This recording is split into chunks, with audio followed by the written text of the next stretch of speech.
Hey everyone, and welcome back to another video. And in this video, I'm going to be going over how long does the GoPro Max battery last. So this video is going to be particularly useful for individuals who just got the GoPro Max and are going to be using it for snowboarding or skiing perhaps. How long does the battery actually last? Now, to simply put, the GoPro Max battery can last up to about 2 hours, or to be exact, 115 minutes.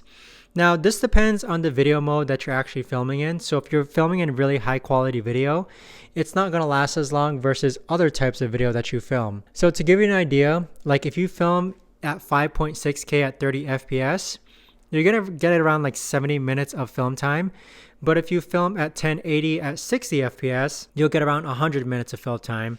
So it really depends on the quality in which you film also. So if I go ahead and turn on my GoPro, you'll actually see the different modes in which you actually are filming. So right now I'm filming at 1080p at 24 frames per second.